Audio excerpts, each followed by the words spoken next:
start this a bit later. I like Jeff because I think he's one of the most authentic martial artists on YouTube. Right. In the fact that he goes out and spars and records all of it. Yeah, I like his Yeah, style. I love that too. His style is very Jeff Chan. I think he has a good message about sparring generally. Agree. He's got a tremendous following, and yeah, why not make a buck? Sure. We would agree that only Jeff Chan can be Jeff Chan. I would And agree exactly that.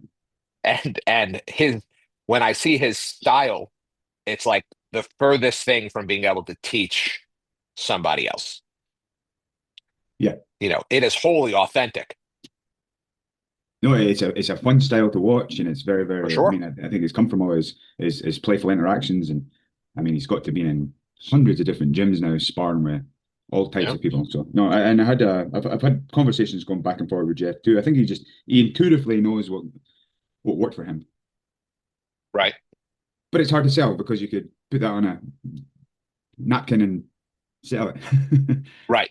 scale But he appropriately, is, get the spar. I mean, I don't begrudge anyone from trying to make money, you know that.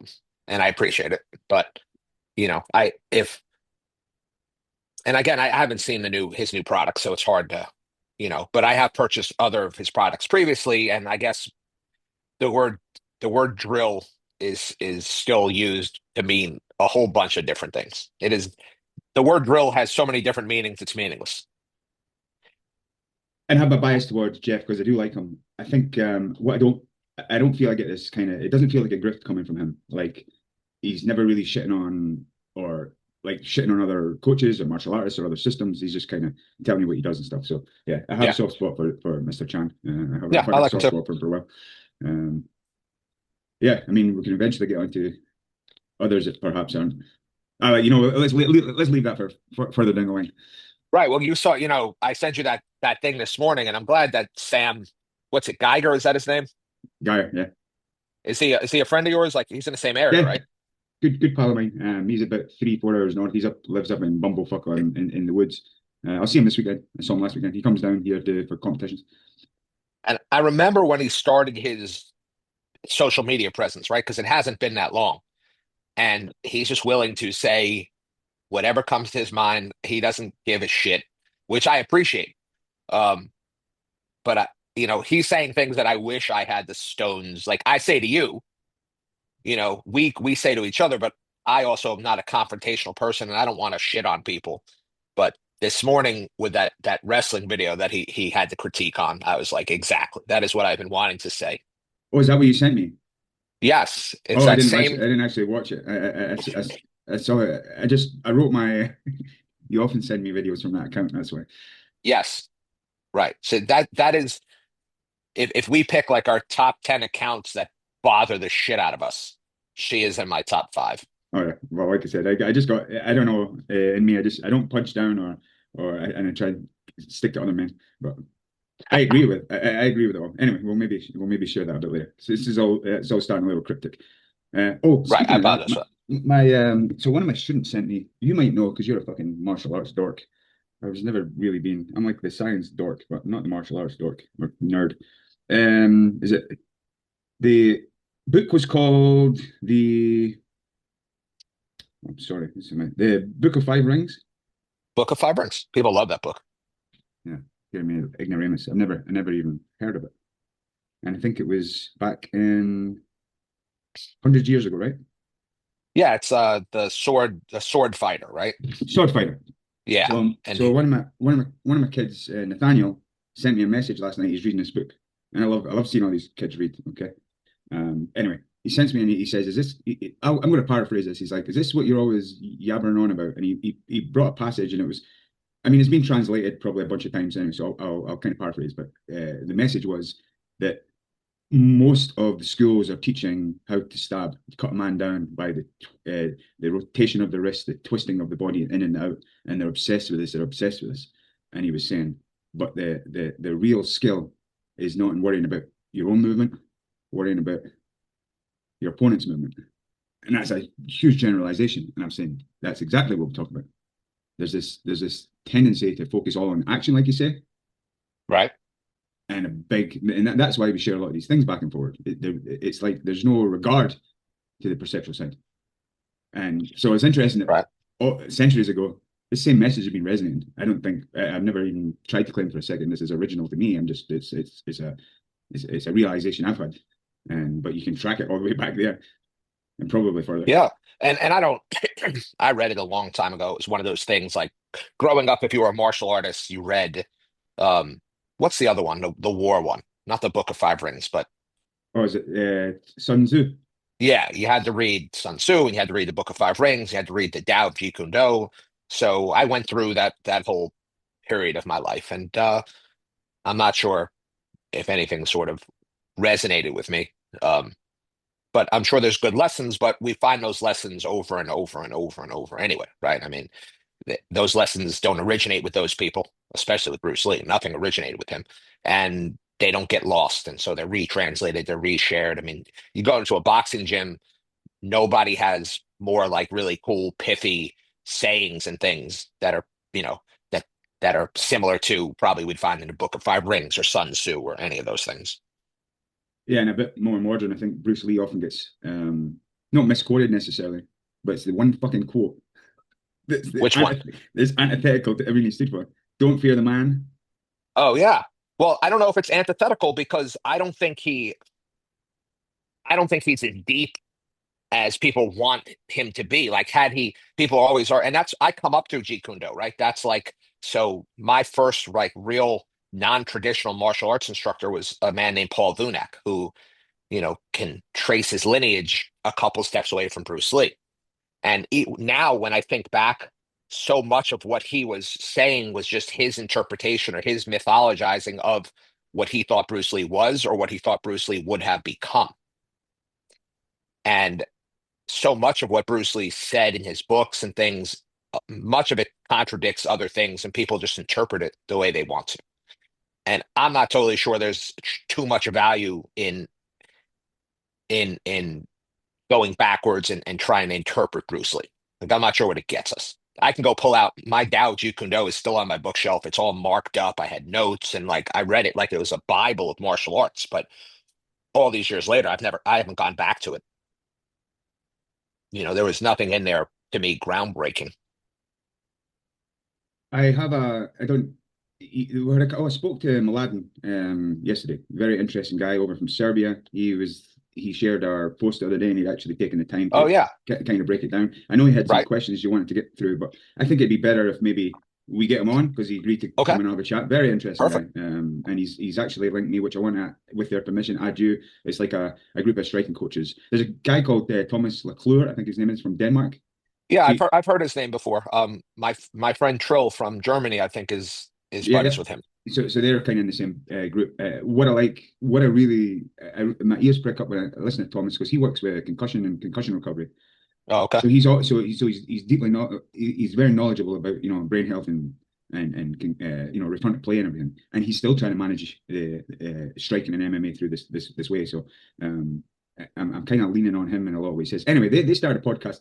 They're on their second or third episode too, called "Fighting to Learn," and I had no idea they were Okay. starting. So That's I'm fine. glad. Yeah, so like a bit topsy turvy. But I wanted to ask you a question today about skill, right? And you meant, we get the black belt and we get the stripes, and it's like this onward progress. And there's the discussions been all the time. What makes it? What constitutes a black belt, or what constitutes a rank, or what are the metrics for a rank, right? And we're obviously very skill focused, but and I think there's always an element of skill baked into the promotion. But if skill is fluid, like we believe it is, and it's relative, shouldn't we have demotions as well? Promotions and demotions. I know that's not very good for the Right. how to say the confidence and encouragement, but because what I'm So thinking about is an older athlete coming into competition and stuff, and the criminal fucking sandbagging that I see in all these local yeah. tournaments. And I'm going to give a shout out. I'm going to put a public request out to Smooth Comp here in a second, but I want you to jump in. Um. So first off, like I'll just speak to Brazilian Jiu-Jitsu because we don't really have ranks and things like that in MMA and striking. Um. Once you get your black belt, as far as I can tell, those stripes are just like marking that you're still a part of the sport. Right. It's has nothing to do with further development of your skill. For some people, it is, but in general, it's just like, hey, 3 years after you got your black belt, are you still part of the sport? Yes. Here's a stripe. Here's a stripe. Here's a stripe. But your question is interesting because I think part of like part of skill is how we also adapt as we decline, right? Because we are only at our physical peak for a short amount of time. Let's say, Speak for yourself. yeah, well, I'm looking at you. So let's say for it's somewhere between like for most human beings, somewhere between 21 and 30 is like the physical peak. And it happens, and then we spend some amount of time trying to slow down the decline. Depending on the sport you play, depending on your size, the requirements, that you can still be competitive into your mid 30s. Um, but you rarely see like a world champion in BJJ over 30 years old anymore. And so if skill was just this collection or refinement, then we would expect to see guys that were champions later into their life. I mean, of course, there are outliers. So I think we think about skill in the performance environment at the highest levels, which is certainly as coaches what we're looking for. But I think there's also this personal component of skill, which is the adaptation that we have to go through as we age, as we change, as we accumulate mileage, injuries, and things like that. And for me, and I think it's probably a personal thing for everyone. There are some athletes who still want to compete at the highest level that they possibly can. Um, for me, it's trying to stay where I am, right? That's to me, I have to become more skilled or however we want to word it, as my physical abilities decline. But if we are being realistic, then my black belt at 53 years old is different than some 25-year-old's black belt who's winning adult worlds or even competing at that level. I could possibly be more skilled than that person, but because of differences in action capacities, physical abilities, things like that, it doesn't matter. It's not enough to make up for that. So is it more skilled then? It's a good question. It's a good question. Do we only judge skill by our ability to perform at the highest level? But I think we judge it by being able to perform at a particular level. Okay. Um, can I be more skilled at 53 than I was at 43, but because of a decline in my physical abilities, it doesn't necessarily look. I get what you're saying. So if a So I don't know. 53-year-old black belt is able to go out and perform well and say even beat over a series of matches a 33-year-old black belt, then yes, they're more skillful. If it's very, very close and it's just a day of 10 matches and it's five each, would we say you could make a case, I think, or that maybe what I think you're maybe saying is that it's almost more impressive or more skillful that the 53-year-old is able to do that. But I think the skill is still matched. I Right. think Yeah. And skills I don't. kind of it's objective in a sense, but it's still it's always relative. That's what does it mean to be skillful? It's Right. only So relative to the problem space that you're trying to operate in. right. And is skill our ability to adapt to the ever-changing environment, in which case, like, yeah, it's a really good question. And maybe it's one of those words that we can only define in the terms of the how we're trying to define it, which is just that was dumb, whatever. That was but it is circular. Maybe that's why I just said what I said was circular.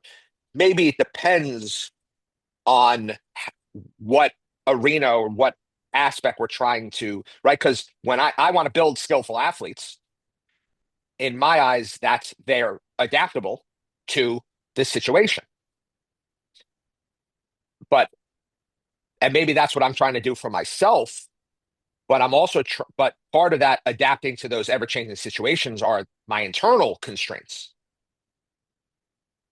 So maybe there's some level, maybe there's some component of skill that I am increasing, but another component of skill is decreasing. So I can do the same things I could 10 years ago with declining action capacities. Right, and I think there's a case to be made that in you could look at that and say that you're actually becoming more skillful or more effective or more efficient. There's all these things. It's Right. interesting. It's interesting, and the reason this is kind of a public maybe request to smooth comp, which I believe when I look back, there's a couple of black belts in England that started it. And first and foremost, bravo boys, fill your pockets. They must be making a fucking fortune. They've got pretty much the global grappling space all tied up in the smooth comp system. I'd love to see something like an ELO rating, and it would Okay. take it would take some time, but maybe a white belt starts at 1,000, a black belt it automatically start at 2,000, whatever. Just pick fucking numbers, and then your ranks in between, and then as you competed, I think this it would become more and more effective, that system. As you competed, your elo would go up and down, and you would just enter competitions under your elo. So for me, again, getting to 50, where I still like to go and compete sometimes, but maybe my elo would start trending down over time, and then I could what would Right. Well, it would normally trend. be It maybe would. a 30-year-old intermediate bracket. Maybe that's the skill level I should be in. Right. So the an adult black belt would like that would give you the best baseline elo, and then once you age into masters, you would lose. Or once you compete in adult masters, you would lose X number of points. Yeah, and each match would be updated. I mean, again, most grapplers now are probably have a smooth comp account. I think they're starting to kind of monopolize that space, so they have all Right. the data, and it's probably something that could be done. And I think this really sorts out. There's not even any way to game it because even to well, I mean, I guess you could if you were planning to enter the a certain championship at this specific elo, you would have to register for competitions and deliberately lose. Right. I don't know how it works in chess, so I don't. It's hard for me to necessarily, but I get the points, right? The belt ranks is probably not enough in some senses, and you see that when people go, when you see a video of like purple belt beats black belt. I'm like, yeah, that happens in my gym all the time because the purple belt has no job, no wife, no kids, and is just training and probably 10 years younger, and the black Now you're belt. describing my fantasy. I'm describing all of us. I mean, that's all we'd want to do is not have that shit and not be adults, right? So, like, of course, a purple belt that's not an adult in life has an advantage. So, I think the ratings or something could be an improvement over the belts, which belts are just so subjective. Yeah, I think it's a pretty straightforward algorithm. I'm not going to try and repeat it here, but if you Okay. just say someone was at 1,000 and someone was at 1,100, if the 1,100 beat the 1,000, then their elo would be modestly increased. Whereas if the 1,000 beat the 1,100, theirs would be significantly increased. Well, so it works pretty well for. Again, this is from chess. They could call it whatever they Yeah. want. I think Well, that this is could why over a this couple is of why years it could won't. really make grappling tournaments richer and more competitive. Right. But it won't happen because it takes something away from the belt system. And Brazilian Jiu-Jitsu loves its belt system. Yes, it does. Okay, And so it's so, just that's another fantasy of mine. yeah, that's definitely a I have fantasy. many. The this discussion about skill and our sort of inability to identify what it is interesting to me. Um, and I think we've seen this with other people, the word that they attach to skill, like skill adaptation, skill acquisition, skillful, skillfulness. Like I think we understand what we are trying to do with our athletes. And we at least understand what we see as being more or less skilled. And it's not aesthetics, even if aesthetics comes along for the ride, it's it's the performance environment. It's being faced with new challenges. But for my hobbyist jujitsu people, skill is on a night where they roll with 8 different people, being able to adapt and perform against 8 different bodies, 8 different constraints, 8 different novel problems, things like that. Um, and now you tweak your hamstring. Can you still roll? Can you still change? Can you still and the more skillful we are, the more skilled we are, I don't know what word to use, the better we are able to do those things. So I think this maps on nicely, and I want you to have a crack at just explaining or elaborating what constraints are and how they shape behavior and how they're ever present. And there's countless numbers of them. You already mentioned a couple there, right? Perhaps you're tired. Perhaps you've got a nagging injury. You're dealing with age. All these kind of constraints that shape behavior. So again, I don't want to define it for you. Go ahead, because we're talking about the CLA, and I want to I want to also mention once you've described and discussed what your idea of constraints, I want to talk a little bit about, I think, and I'm totally guilty of this myself. So most of the charges I threw out there, I've been completely guilty of myself. I Same. think there's a tendency to constrain for constraint's sake. Go. I think you are right. There is a tendency, especially with new coaches, to they have this new hammer, so everything looks like a nail, and they want to wield it, so they want to over constrain. I think is what we're really saying. Constrain for constraint's sake is an over constraining without taking into account all the constraints that the coach has nothing to do with, right? So Can the you define constraint again as it pertains to like defining the problem space or the space of possibilities? yeah, well, when I equate it to bumper bowling. When if you take kids to go bowling, they will be miserable because every ball they throw will just go into the gutter. And there's no success and it's terrible and kids don't like it and so they don't want to go bowling.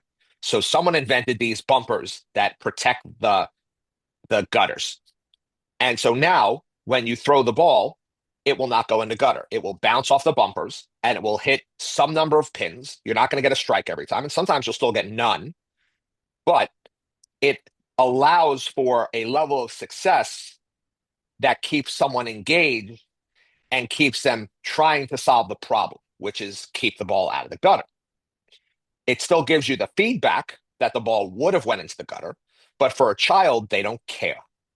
And so constraints to me are the bumpers. They're the boundary conditions. They are the things that we bring that limit our full expression. They are the things the coach adds to a practice to zero in, to turn some of the noise off, to focus the attention on certain areas, or to raise or lower intensity. Like they are the dials that the coach can manipulate along with the dials that the person brought in on their own. Yeah, I like that analogy, and especially I like it because you're saying in that, yes, you're talking about there is probably some um effect on skill because you're getting that immediate feedback with the ball would have went in the gutter or whatnot. Maybe we'll try throwing it a different way, like we're talking like as from the kids. But I think it's important to say that the constraints can also be a motivational tool, Sure. and that's Well, also behavior. if you believe in the a challenge point hypothesis, which is really hard in our sports to define for people or to manipulate for people, right? It is really hard to tell someone that or to help someone be successful 70% of the time in a grappling exchange or a striking exchange or a wrestling exchange without over constraining.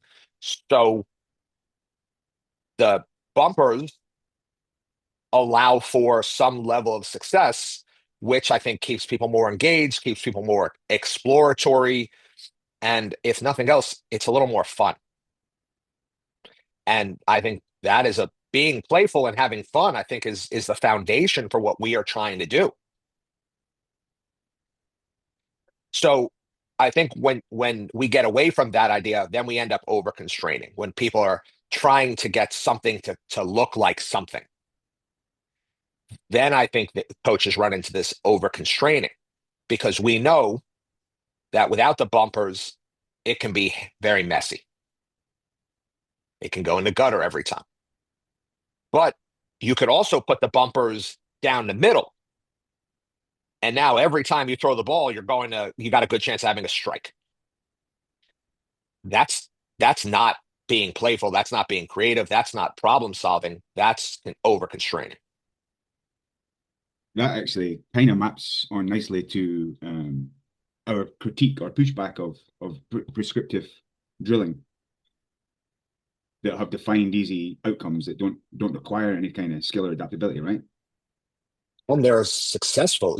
It's I ask people that do I, I'll ask someone that put up a video of like a pattern, right? So I throw a jab cross hook, and you roll the hook, and you come back up with a bop bop bop, and I defend bop bop.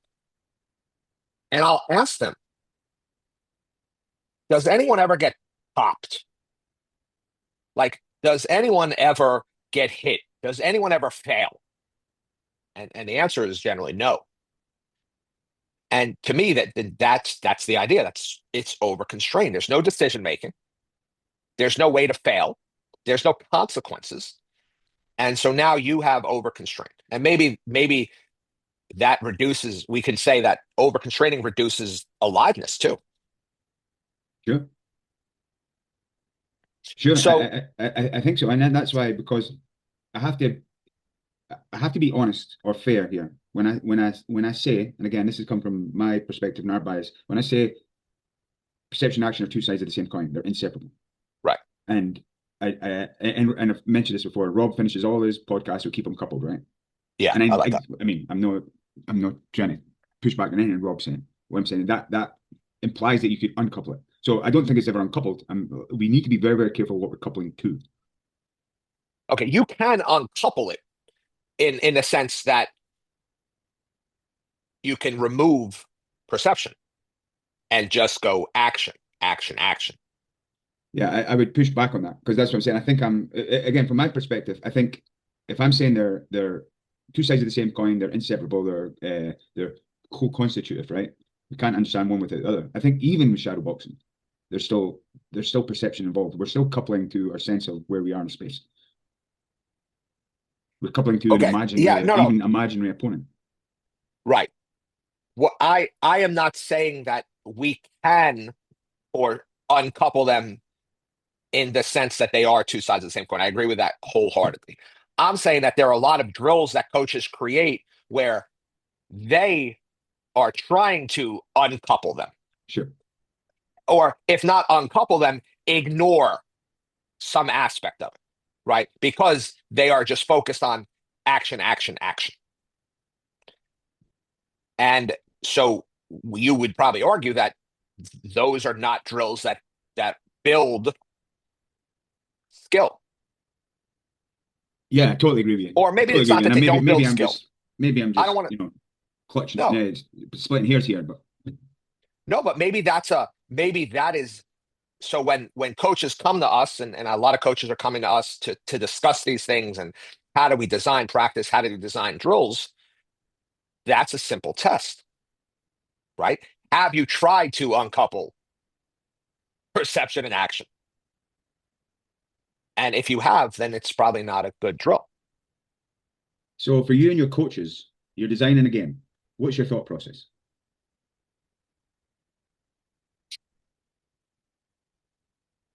I don't know if I always have a thought process.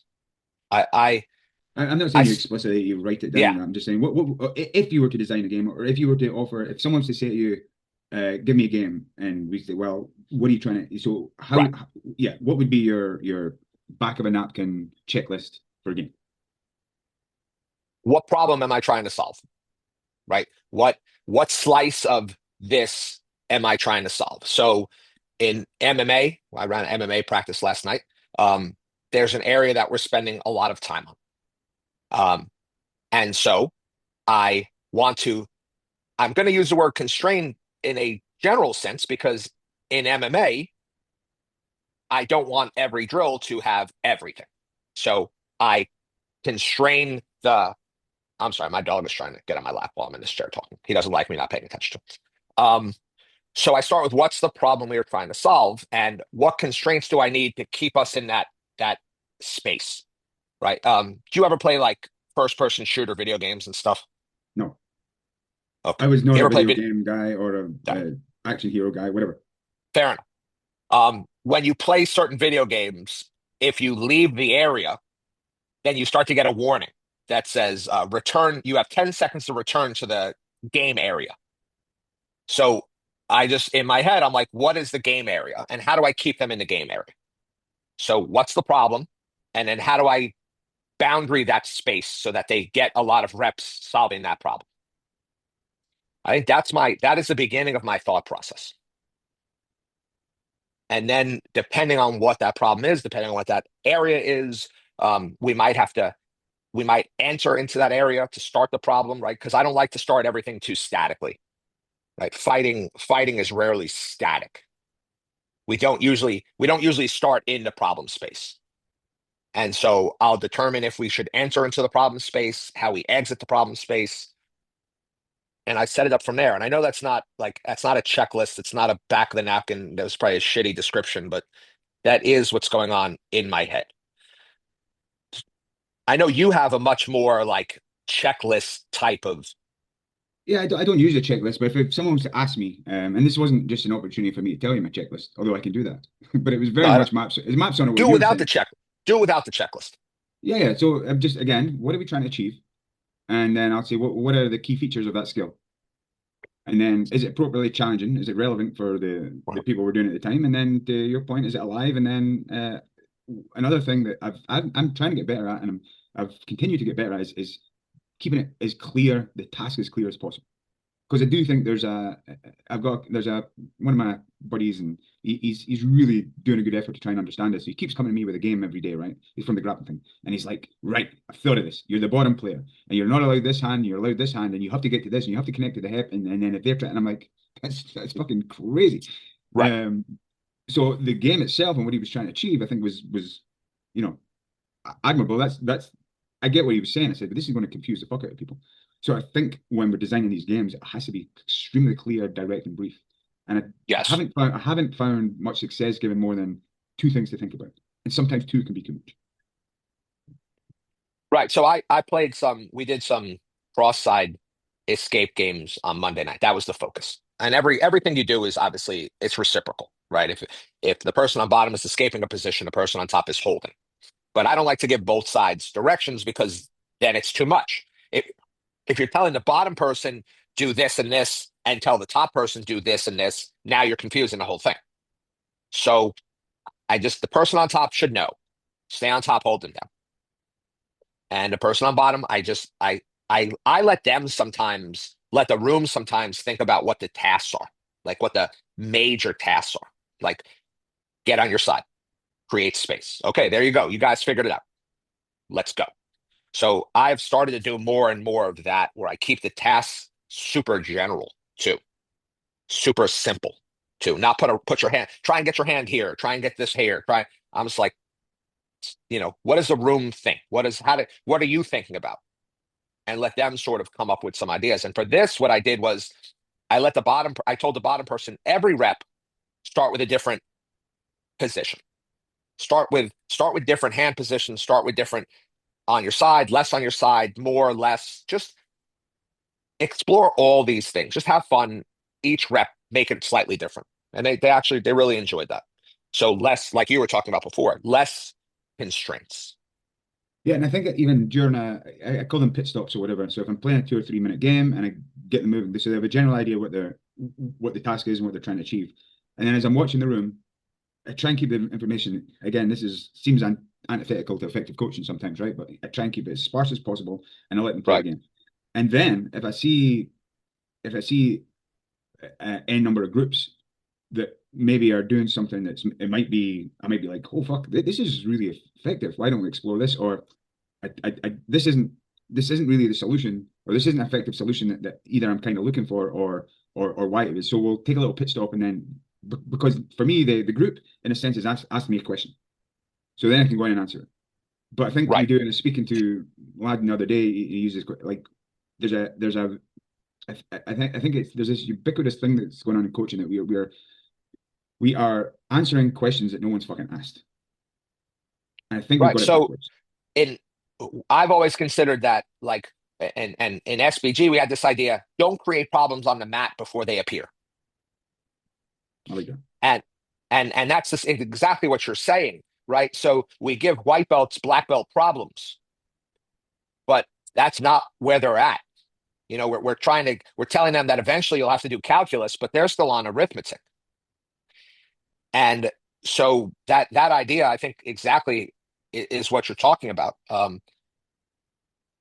We know that eventually they may have to solve black belt problems, but solving black belt problems is based on solving white belt problems. And so don't take that away from them. It's why sometimes I won't let an upper belt drill with a lower belt for certain drills that we're doing, because the upper belt is going to be presenting problems that are not scaled properly for the other learner. And then each problem has its own depth, right? I mean, just if you think of EBI overtime, the ability just to hold someone's back can be a really, really, really deep and challenging problem, depending on the skill Yeah, level of the defender. Uh, but that has to be done through feel and experience and 100%. developed over time. And So it's there's no also, way I can tell a white belt, this is all you do. You put your hooks here, you hold this and whatnot. You can't, you just can't do it. That would be wildly unsuccessful. What I need no, to and do it's is the get them holding backs repeatedly, holding backs. frequently, and over time. Yeah.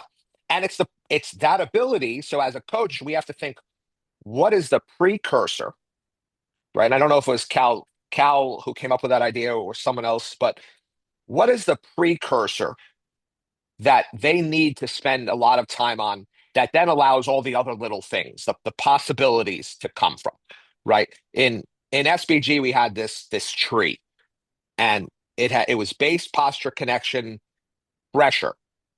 And then the leaves of the tree were the possibilities. And the idea was most coaches start with the possibilities, but when you start with the possibilities, you actually fuck up the base of the tree.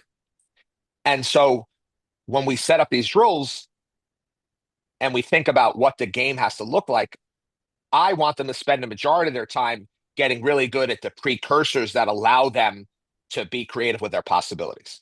So, like you said, holding the back.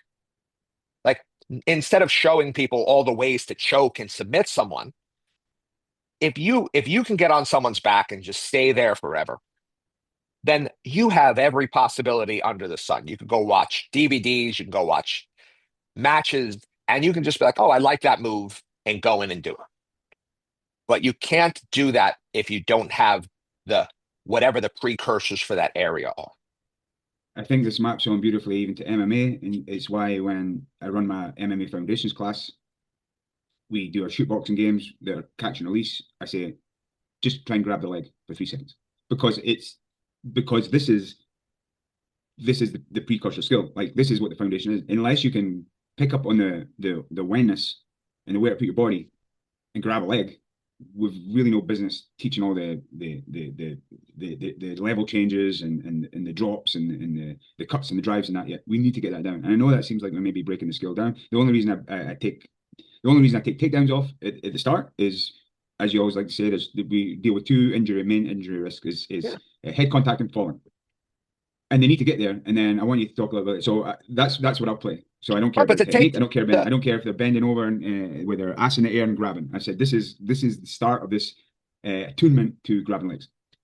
right, because it's if you thought about it, the skill is first off, it's the wenness, which they can only get through those repetitions.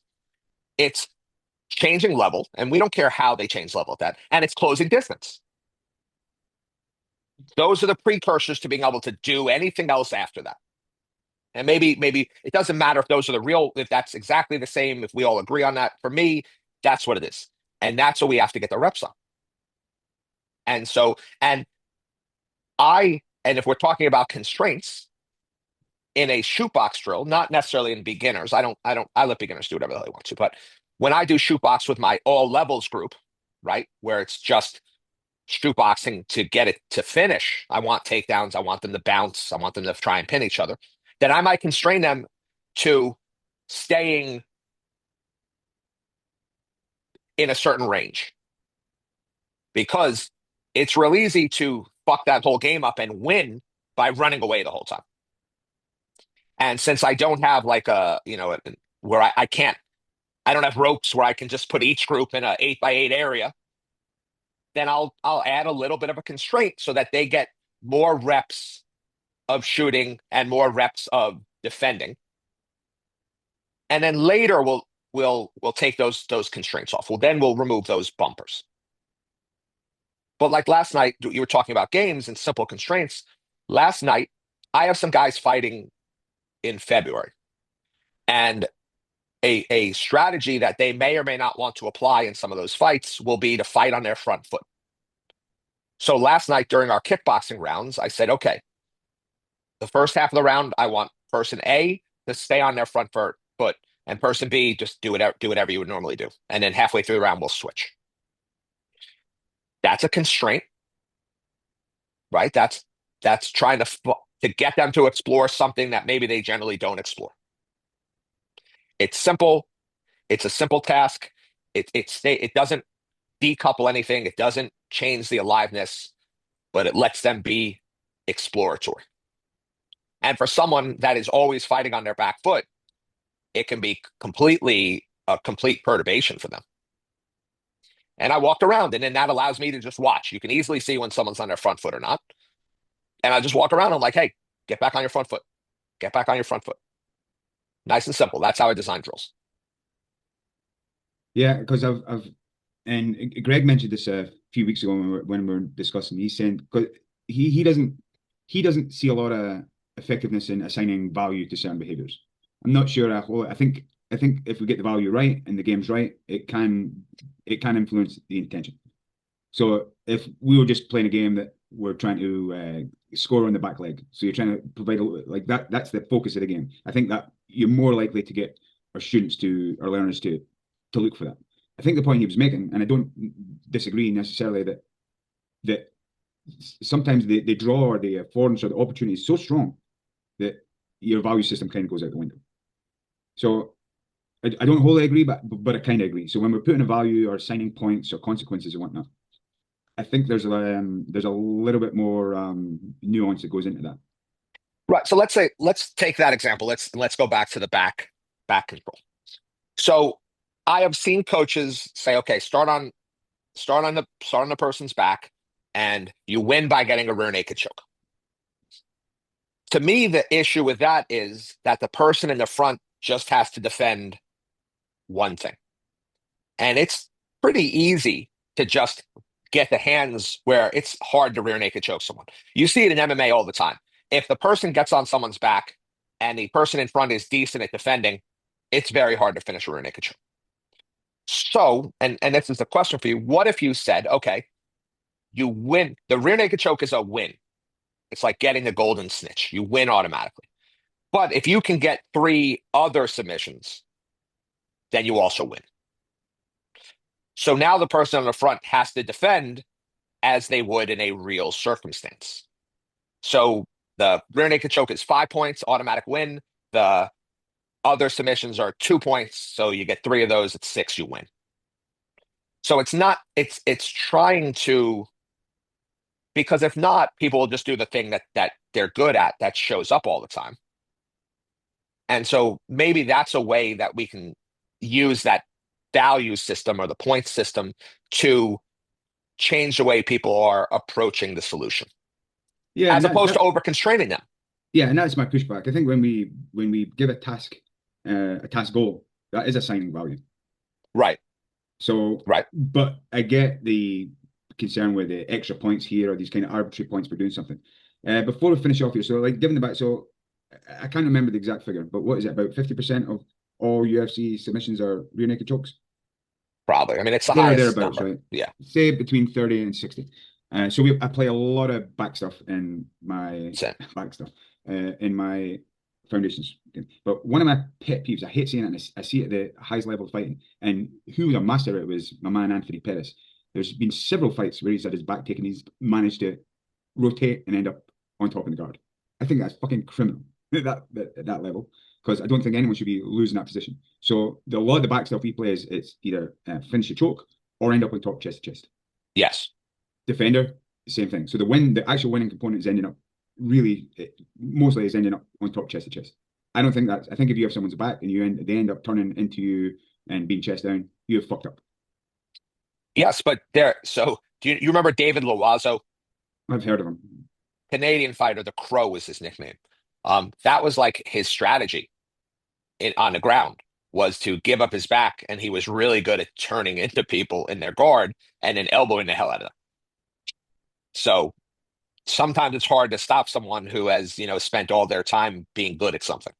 Oh, and that's the age-old question, right? Do I Right. become a master of jack of all trades or master of none? And Good question. yeah, it's really interesting. But that's appeal. So I don't want to see. I'll be upset if I see my guys losing that position from the back. So we play a ton of that. I call it like top to bottom games or whatever. Yeah, I mean, just from earlier, like it- MMA is pretty simple, right? It's hit, don't get hit, take down, don't get taken down. On the ground, it's hold them down versus get up. And on the cage, it's hold them against the cage and take them down versus get off the cage. And so when we design drills and games, I think that we have to start with those big pieces Yeah. and know our sport well enough to not try and over constrain the game to look exactly like something we want. Right. And I'm with you in that. Like again, that's my the presentation I had to do earlier this week was on the different cycles, periodization. And I don't think classic periodization fits well with our approach or like more of an embodied live eco approach. But I do think, these structures, these cycles emerge over time. And I tell the guys all the time in our foundations course, I say, we're doing the same thing as they're doing in the cage on a Saturday night in the UFC. We're just really fucking shitty at it. Yeah, And all we're working on right now, my only concern is that we're less shitty next week. And that we can and we rinse and repeat. right. And I'll just like I'll make sure when I come in on a Tuesday night, my first MMA class of the week, when there was a UFC Saturday night, I'll be like, you guys saw like what positions did you see show up? What situations did you see show up? What? And I want to make sure that we are always staying aligned with that. And if a new meta appears that people are having success with, then I don't want to say, let's drill this sequence that we saw. But if we're seeing something emerge in the sport that's being successful, then I want to drill that. And when I say drill, I mean, you know, run that problem, run that position, run that situation, and see what it looks like. And let me ask you, we're trying to keep this under an hour. Let me ask you, so when do you decide? So I'm curious about the distribution of practice here. So just say you picked a specific problem space you're going to work on. Typically, how long would you work on that? Because here's one of the issues I see when we try to do too much. And again, it's easy to maybe mischaracterize more traditional approaches, but I think as coaches, we're all guilty of this, right? We need to feel like we're showing something, saying something, offering our expertise. So I think traditionally been where we're going to do these three movements or these three games, and then we'll come back tomorrow and do another three and another three. And I know a lot of I'm being very unfair to many coaches because they do structure and distribute and have themes and whatnot. So that's not what I'm talking about. I'm saying is how long do you have to stay in a space, and how do you evaluate when it's time to either move on or add or subtract? Their engagement, right? So if first off, some problem spaces are brutal or fatiguing. And so, and as we have to be careful because as fatigue accumulates, injury risk goes up, right? So I don't want to spend, you know, I don't want to beat them down in a certain area. If they start to become frustrated, because they start talking to each other, there's less work and more yapping, your favorite word. Um, and so I'm just watching the room's engagement. And as long as they're engaged, I'll run a clock sometimes if I'm trying to keep it real structured, just because sometimes that's a fun way to do it, right? Um, but other times, if I'm not trying to structure or accomplish something, then it's their engagement. And so if they're doing it, if they're like, if I come in tonight and I start with a drill and they're fully engaged and they're having a good time and they're asking questions, something, we might extend that drill the whole session. We'll add entries, we'll add exits, we'll add, whatever it is. If the drill sucked or it's brutal or they're not engaged with it, or then we'll move on. So I let them take a look. You were talking about periodization. I when I watched your presentation in the strength and conditioning world, there's something called conjugate periodization. Right. I know you're not a strength and conditioning guy, and it's not a strength and conditioning podcast, but I do like strength and conditioning. There are multiple qualities that an athlete has to work, which is why they periodize. Periodize. Blah, blah. There's strength and power and strength speed and speed strength and muscle growth and yada yada. I think the Russians were the first ones to get this idea that you could work all those qualities over the course of a week, which is really what we use in MMA, right? We don't have a period where we're building a stand-up, and then we maintain the stand-up while building the cage work, and then we maintain those first two while building and then we peak for the fight. We are constantly working all of our games over the course of a week. We might zero in on something specific for a week or a month or a year or whatever it is, but we're always working those areas over the course of the week. And I think that's how, as MMA coach, I think that's how we sort of periodize over the weeks, the months, even a session. And it's not that everything's equal, but I will make sure at least we touch on those big areas every session. Yeah, I think I do the same, and I think that's why that was my case I was trying to make with how periodization seems at Primal is like we'll have generality as our microcycles, right? We're working Right. on these global problems. The novelty, the little extra tasks, and the little behaviors and techniques and extra steps you're putting on the novelty. I think that creates mesocycles out of the microcycles. Sorry if I'm fucking insufferable here. And then we add intensity and specificity, which bleeds into our macrocycle. So we're moving from generality to specificity, and the novelty and the little ways we're nudging and stuff that feeds into the kind of this mesocycle. So again, I've completely bastardized what periodization means, but I had to make it fit. There's no point in me explaining what periodization is and how it fits with MMA, and when it's not at all maps onto what I'm doing. All right. Well, something I learned a long time ago, and I come full circle credit my first Jeet Kune Do coach, Paul Bunak. He said that a mistake he saw in a lot of gyms was that they had a 5 o'clock jab class and a 6 o'clock cross class and a 7 o'clock kick class. And there's always a balance for me. I want to treat MMA as MMA, but sometimes we have to focus on one of the aspects that make up MMA.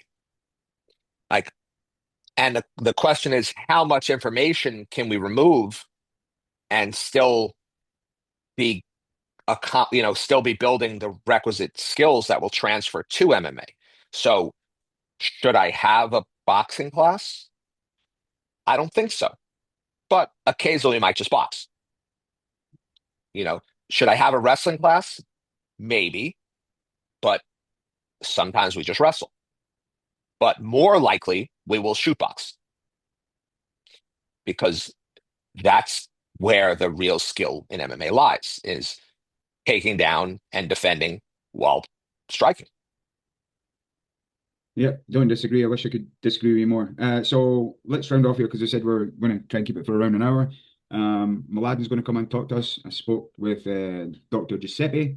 He's the skills and strength and conditioning coach, Italian guy out in Thailand. And I haven't heard back from Gary Turner yet, who I wanted to come on and talk all about. He just finished his PhD on CTE and repetitive head trauma in combat sports. So that's a Yeah. fucking elephant in the room. I try and avoid. I always push back against willful ignorance, and I have read about it, and I have tried to inform myself about it. But generally speaking, I try and keep my head up my ass a bit, because if you start thinking about that too much, then Well, I'm reading a book right now. I can't remember the author's name. The book is over there. It's called Knockout. And just so like this is, we can finish on this topic. It's called. This is the book. I don't know. It's blurry. Andy Clark. Okay. Yeah, a British boxing writer, and it doesn't necessarily go into the long-term damage of CTE, but it frames how important the knockout is in boxing, like positively and negatively, you know, how it can change. There's a little bit in there about how sort of knockouts have changed fighters forever. But it doesn't dwell on that. It's not a negative book, but more like how certain fighters had these runs where they were unbeatable and then they get knocked out, and it changes their mentality, it changes the trajectory of their career, not because of CT, not because of brain damage, but because they're no longer invincible. Right. And so it's a really interesting book. It has some British fights that had some really cool knockouts, and then it talks about the trainers and the referee's job in trying to figure out, and the corner man's job and stuff. So fear, there's a whole chapter on fear. Um, Pretty cool book. Pretty cool book. Constraints all the way down, my man. All right. That's it. Same time next team. Easy for me to say. Same time next week-ish. Yeah. Yeah, we can even get a couple next week. I'm off work. I leave on the 26th, which is Friday. And I'm Jewish, so I really don't care about Christmas, although it is my birthday. Um, but we can do next Wednesday for sure. Okay.